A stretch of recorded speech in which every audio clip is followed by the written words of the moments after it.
My name is John McCall, and today we are going to explore Swift performance.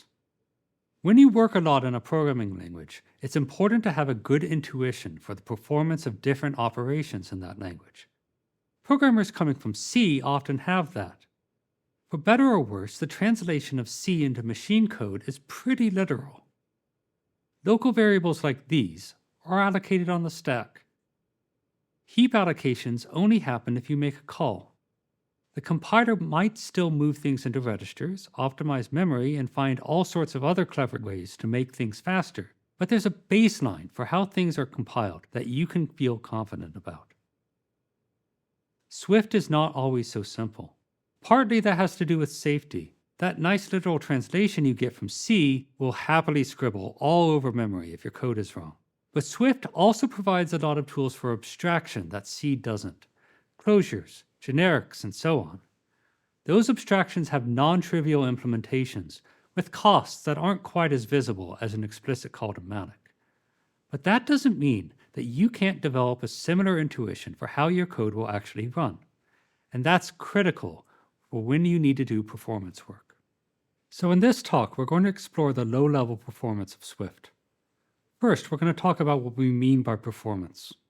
Next, we'll talk about the principles that you should be thinking about when you look at low-level performance. And we'll end by exploring some of the details of how key features in Swift are implemented and what impact that has on performance. So what do we mean by performance? That's a pretty deep question. It'd be nice if you could just take your program and feed it to some tool and have it spit out a single number that was all we needed to know about performance. Maybe Safari has a performance score of 9.2. Sadly, that's not how it works. Performance is multidimensional and situational. Usually we care about performance because of some macroscopic problem. Our daemon is drawing too much power, or our UI feels awkwardly slow to click around in, or our app keeps getting jettisoned. When you're investigating these problems, you generally work top-down. You make measurements with tools like instruments, and that shows you places to dig in on. A lot of the time, you're going to solve these problems with algorithmic improvements, without ever getting into the low-level performance of your code. But sometimes you do need to dig into low-level performance. Maybe you've narrowed your investigation down to a single part of the execution trace, and there's not much more you can do with it at an algorithmic level. It just seems slow. Going further requires understanding how your code is actually running, and that requires a more bottom-up approach. Low-level performance tends to be dominated by these four considerations. First, we're doing a lot of calls that aren't being optimized effectively. Second, we're wasting a lot of time or memory because of how our data is represented. Third, we're spending too much time allocating memory. Or fourth, we're spending a lot of time unnecessarily copying and destroying values. Most features in Swift have implications for one or more of these costs. I'm going to get into all of that, but let me add one last consideration first. Swift has a powerful optimizer. There are things that you never see as performance issues because the compiler does a good job at eliminating them. There are limits to optimization. The way you write code can have a significant impact on how much the optimizer can do. So as I go through this, I'm also going to be talking about optimization potential because it's an important part of programming for performance. If you're uncomfortable relying on the optimizer, let me make a suggestion. When performance is an important part of your project, you need to be regularly monitoring it. So when you identify hotspots during top-down investigation, try to find ways to measure them and then automate those measurements as part of your development process. Once you're doing that, you're well set up to identify regressions, whether it's because you somehow confused the optimizer, or just because you accidentally added some quadratic algorithm. And now you're verifying that the optimizer is still doing what you're asking of it. With all of that said, let's dig in on those four principles of low-level performance. The first is function calls. There are four costs associated with function calls. 3 of them are things that we do. First, we have to set up the arguments for the call. We also have to resolve the address of the function we're calling. And we have to allocate space for the function's local state. The fourth is something that we don't do. This whole thing might inhibit optimization, both in the caller and in the function it calls. So, 4 costs. Let's look at argument passing first. There's 2 levels to this cost. At the lowest level, when we make a call, we have to put arguments in the right place for the calling convention. On modern processors, these costs are usually hidden by register renaming, so they don't make much difference in practice.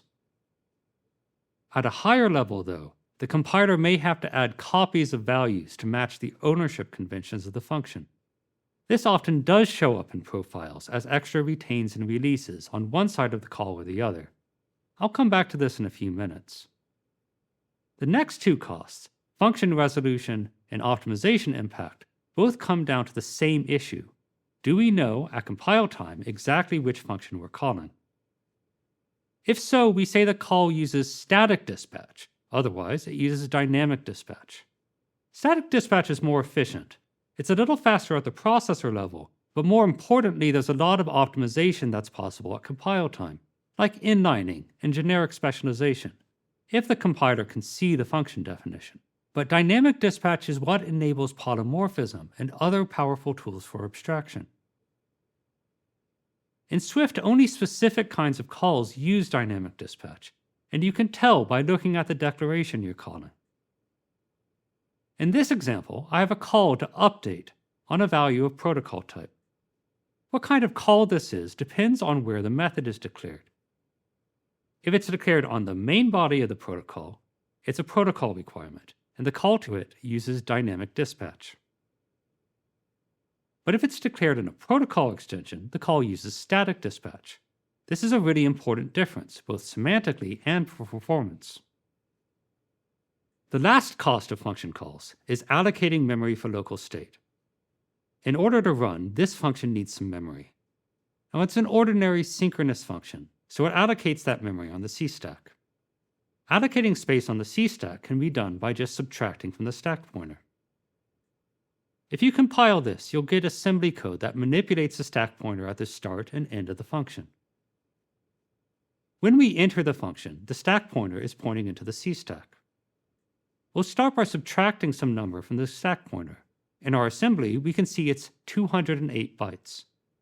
Now this allocates what's traditionally called the call frame, and it gives the function space to execute. Now we can run the body of the function. Right before we return, we add 208 bytes back to the stack pointer, deallocating the memory we allocated before. You can think of the call frame as having a layout like a C struct. Ideally, all of the local state of the function just becomes fields in the call frame. Now, the reason I say putting things in the call frame is ideal is that the compiler is always going to emit that subtraction at the start of the function. It has to, in order to make space to save critical things like the return address. Subtracting a larger constant doesn't take any longer. So if we need memory in the function, allocating it as part of the call frame is as close as it gets to free.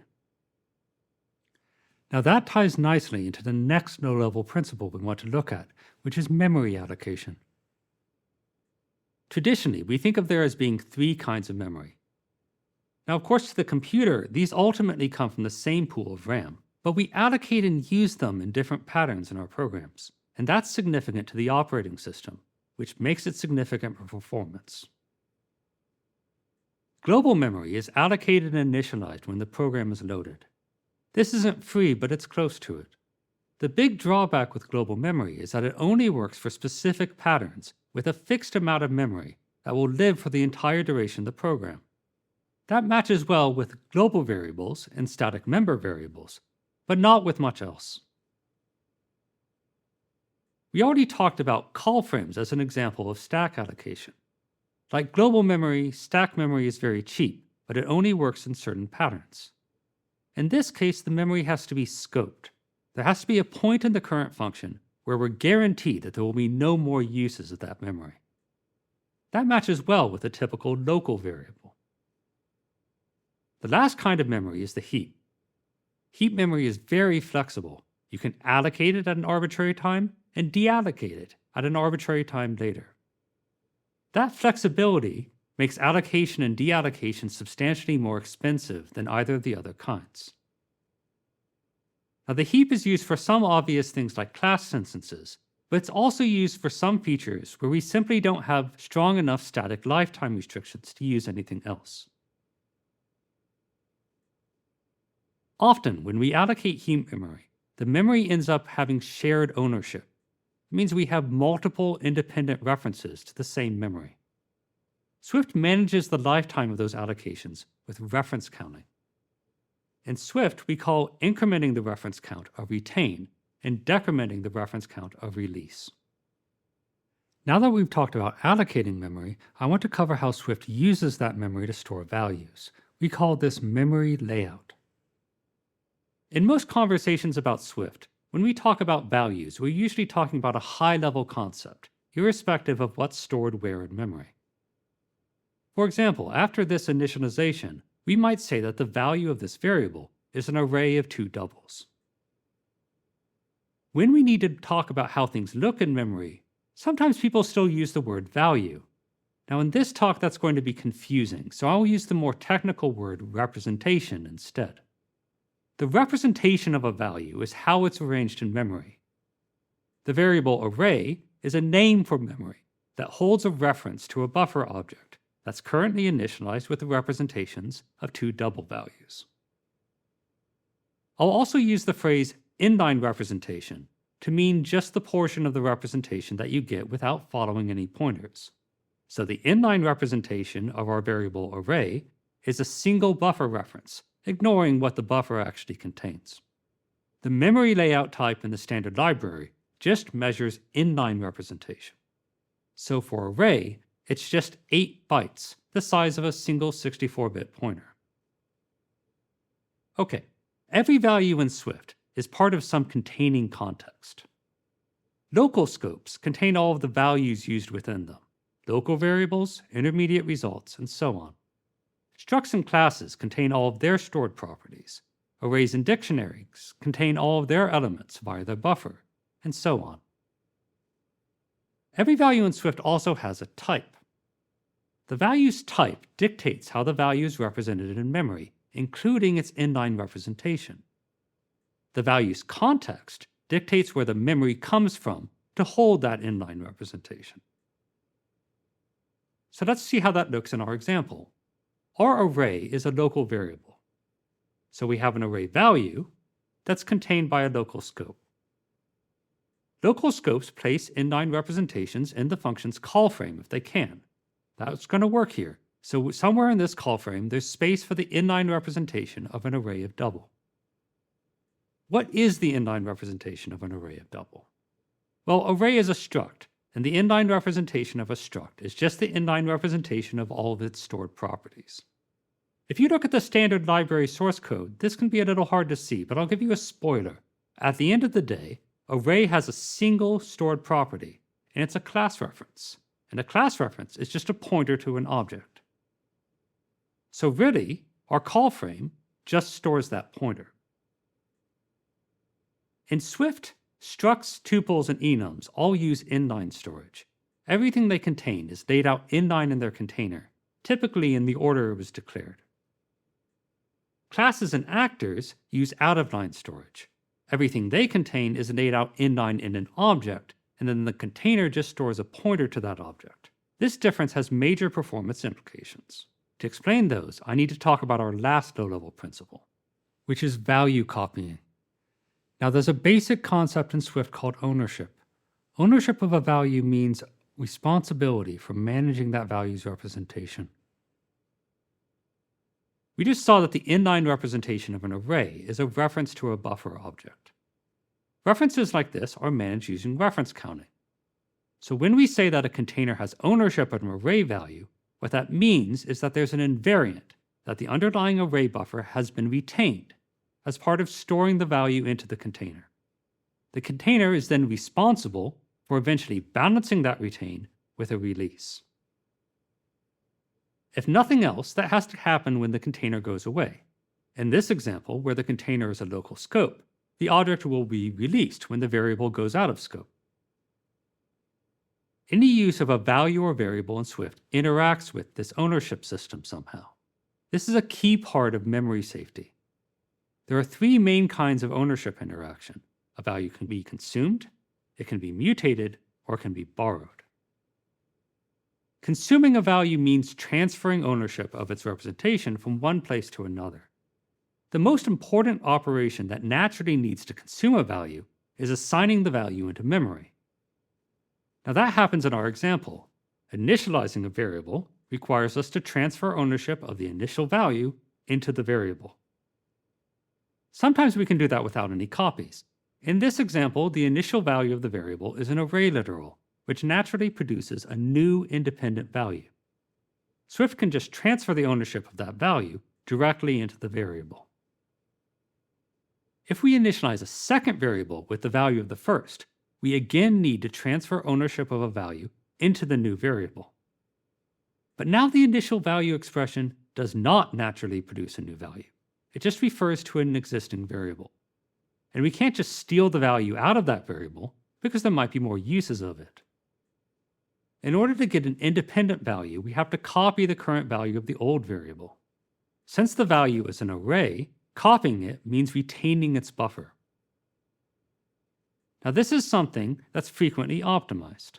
If the compiler can see that there aren't any more uses of the original variable, it should be able to transfer the value here without a copy. You can also use the consume operator to request this explicitly.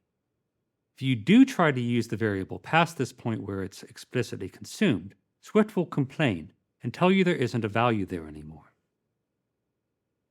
The second way to use a value is mutation. Mutating a value means temporarily taking ownership of the current value stored in some mutable variable. The key difference from consuming is that the variable still expects to have ownership of a value afterwards. When you call a mutating method like this, you're transferring ownership of the value currently in the variable over to the method. Swift will prevent you from simultaneously using the variable in any other way during the call.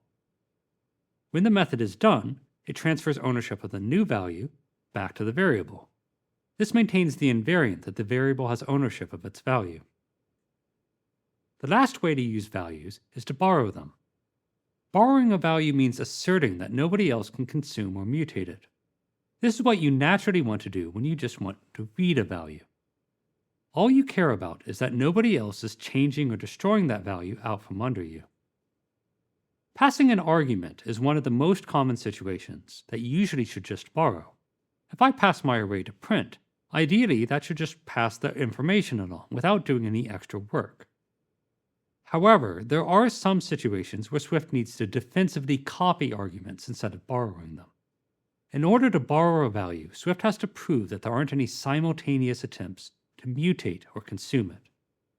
In this simple example, it should be able to do that reliably. But in more complex examples, it sometimes struggles. When the storage is in a class property, for example, it can be hard for Swift to prove that the property isn't modified at the same time, so it may need to add a defensive copy. This is an area where Swift is actively evolving improvements, both with improvements to the optimizer and with new features to let you explicitly borrow values to avoid copies. What does it actually mean to copy a value? It depends on the inline representation of the value. Copying a value means copying that inline representation so that you get a new inline representation with independent ownership. That means that copying a class value means copying the ownership of the reference, which just means retaining the object it refers to. Copying a struct value means recursively copying all of the struct stored properties. This means that choosing between inline and out-of-line storage involves some real trade-offs. Inline storage avoids allocating memory on the heap, and for small types this is great. For larger types, the cost of copying can become a significant drag on performance if you find yourself doing a lot of copies. There's no hard and fast rule here for getting the best performance. The cost of copying large structs comes in two parts. First, when we're copying value types, we're often not just copying bits. These three stored properties are all represented using object references that will have to be retained when we copy the enclosing structs. So if we made this a class, copying it would have to do a retain of the class object. But copying it as a struct actually still does 3 retains of these individual fields. Also, each copy of this value will need its own storage for all these stored properties. So if we expect to copy this value around a lot, we may end up using a lot more memory. If this type used out-of-line storage instead, each copy would refer to the same object, so the memory would be reused. Again, no hard and fast rules, but something you should be thinking about. Now in Swift, we encourage you to write types with value semantics, where a copy of the value behaves like it's totally unrelated to where you copied it from.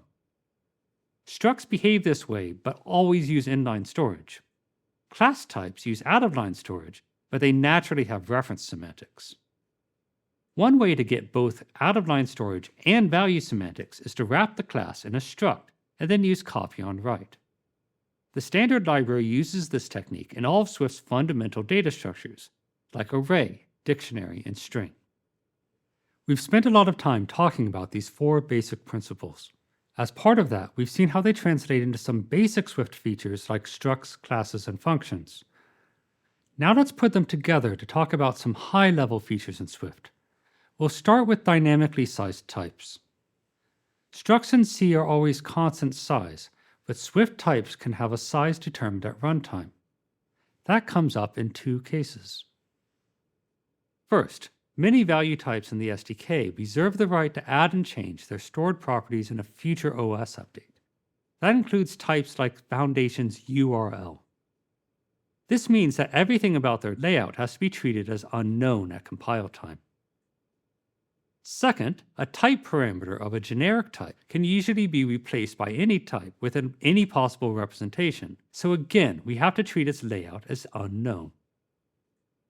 Now there's an exception to this second rule when the type parameter is constrained to be a class. In this case, we know that has to have the representation of a class type, which is to say, always a pointer. This can lead to much more efficient code even when generic substitution doesn't kick in, if you're able to accept the constraint. Alright, so how does Swift handle memory layout and allocation when the compiler doesn't statically know the representation of a type? Well, it depends on what kind of container is storing the value. For most containers, Swift can just do the layout at runtime. For example, this connection struct contains a URL. Because the layout of URL isn't known statically, the layout of connection can't be known statically either. Now that's fine, it just becomes the problem of whatever contains the connection. The compiler knows the static layout of connection up until it reaches the first dynamically sized property. The rest of the layout will be filled in dynamically by the Swift runtime, the first time this program needs the layout of the type. If URL ends up being 24 bytes, then connection will be laid out at runtime exactly like the compiler would have laid it out if it had known that statically. The compiler will just have to load sizes and offsets dynamically instead of being able to use constants. Some containers, however, must have constant size. In these cases, the compiler must allocate memory for the value separately from the main allocation for the container. For example, the compiler can only request constant amounts of global memory. If you make a global variable of a type like URL, the compiler will create a global variable of pointer type. When you access the global variable for the first time, as part of lazily running its initializer, Swift will also lazily allocate space for it on the heap. A similar thing happens with local variables, because call frames must also have a constant size. The call frame just contains a pointer to the URL. When the variable comes into scope, the function will have to allocate it dynamically, then free it when it goes out of scope. However, because local variables are scoped, this allocation can still be done on the C stack. When we enter the function, we allocate the call frame as normal. When the variable comes into scope, we simply do another subtraction from the stack pointer for the size of the variable. When the variable goes out of scope, we can reset the stack pointer to what it was before.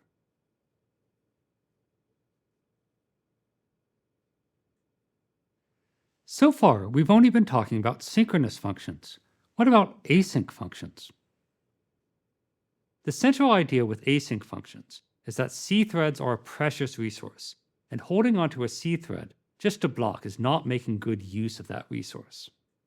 As a result, async functions are implemented in 2 special ways. First, they keep their local state on a separate stack from the C stack. And second, they're actually split into multiple functions at runtime. So let's look at an example async function. Now, there's one potential suspension point, a wait, in this function. All of these local functions have uses that cross that suspension point, so they can't be saved on the C stack. We just talked about how sync functions allocate their local memory on the C stack by subtracting from the stack pointer. Async functions conceptually work the same way, except they don't allocate out of a large contiguous stack. Instead, async tasks hold on to one or more slabs of memory. When an async function wants to allocate memory on the async stack, it asks the task for memory. The stack tries to satisfy that from the current slab, and if it can, great. The task will mark that part of the slab as used and give it to the function. If most of the slab is occupied, however, that allocation might not fit. The task then has to allocate a new slab with malloc, and the allocation comes out of that. In either case, deallocation just hands the memory back to the task, where it becomes marked as unused. Because this allocator is only used by a single task and uses a stack discipline, it is typically significantly faster than malloc. The overall performance profile is similar to that of synchronous functions, just with a bit higher overhead for calls. Now, in order to actually run, an async function must be split into partial functions that span the gaps between the potential suspension points of the function. In this case, because there's one await in the function, we end up with two partial functions. The first partial function starts with the entry to the original function. If the array is empty, it will just return to the async caller. Otherwise, it pulls the first task out and awaits it. The other partial function picks up after that await. First, it adds the result of the task it awaited to the output array, then tries to continue the loop. If there are no more tasks, it returns to the async caller. Otherwise, it'll loop back and await the next task. The key idea here is that there's only at most one partial function on the C stack. We enter one partial function and run like an ordinary C function until the next potential suspension point. If the partial function needs some local state that doesn't have to cross the suspension point, it can allocate that into its C call frame. At that point, the partial function tail calls the next partial function. Its call frame disappears from the C stack, and the frame for the next is allocated. Then that partial function runs until it reaches a potential suspension point. If a task ever needs to actually suspend, it just returns normally on the C stack, which will typically go directly to the concurrency runtime, so that the thread can immediately be reused for something else. In my examples so far, I've always shown a func declaration. How do closures work, and what impact do they have on local allocation? Closures are always passed around as values of function type. This function takes an argument that's a non-escaping function. Function values in Swift are always a pair of a function pointer and a context pointer. So in C terms, this function signature looks something like this. A call to the function value in Swift simply calls the function pointer, passing the context pointer as an implicit extra argument. A closure expression that captures values from the enclosing scopes has to package those values up into the context. How this works depends on the kind of function value it has to produce. In this case, the function is a non-escaping function. As a result, we know that the function value will not be used after the call completes, which means it does not need to be memory managed, and we can allocate the context with a scoped allocation. The context will therefore just be a simple structure containing the captured value. The context can be allocated on the stack, and the address of that will be passed to sum twice. In the closure function, we know the type of the paired context and can just pull the data we need out of it. Now, this is different for escaping closures. We no longer know that the closure will only be used within the duration of the call. Therefore, the context object must be heap allocated and managed with retains and releases. The context essentially behaves like an instance of an anonymous Swift class. Now in Swift, when you refer to a local var in a closure, you capture that variable by reference. This allows you to make changes to the variable that will be observed in the original scope and vice versa. If the var is only captured by non-escaping closures, this doesn't change the lifetime of the variable. As a result, the closures can handle this by just capturing a pointer to the variable's allocation. But if the var is captured by an escaping closure, the lifetime of the var can be extended for as long as the closure is alive. As a result, the var also has to be heap allocated, and the closure context has to retain a reference to that object. Let's wrap up by talking about generics. This function is generic over its data model. Now, we already talked about how the layout of this type is statically unknown and how that's handled in different containers. But we haven't yet talked about how protocol constraints work. In particular, how does Swift actually execute this call that uses a protocol requirement? Swift protocols are represented at runtime with a table of function pointers, one for each requirement in the protocol. That table looks roughly like this in C. Anytime we have a protocol constraint, we're passing around a pointer to the appropriate table. In a generic function like this, the type and witness tables become hidden extra parameters. Everything in the signature at runtime corresponds straightforwardly to something from the original Swift signature. When we work with values of protocol type, it's different. In this case, we've made this function more flexible. Each element of the array is now allowed to be a different type of data model, but that has trade-offs for how efficiently it will run.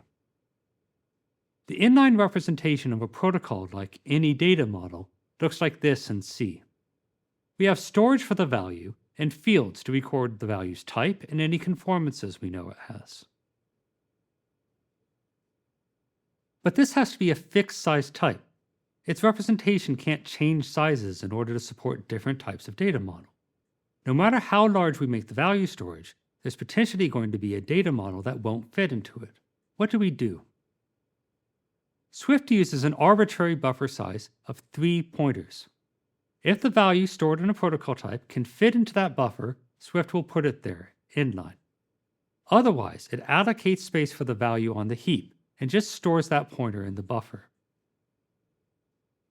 So these function signatures look very similar, but they actually have very different characteristics.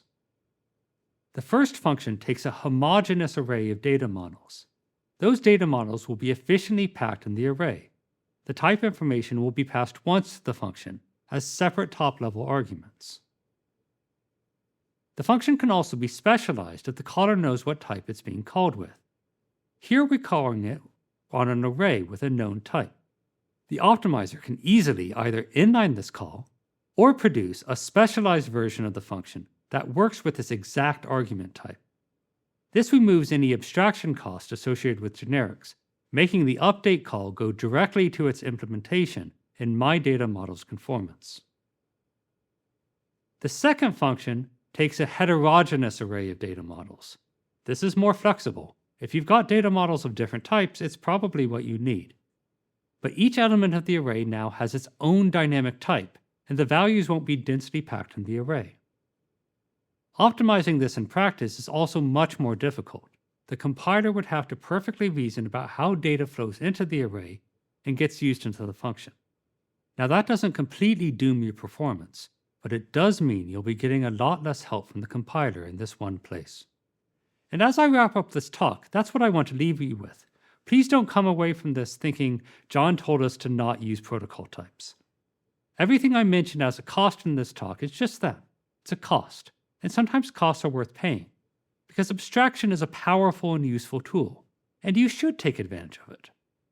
I hope the information in this talk helps you to develop an intuition for the performance of your Swift code. Thank you for watching.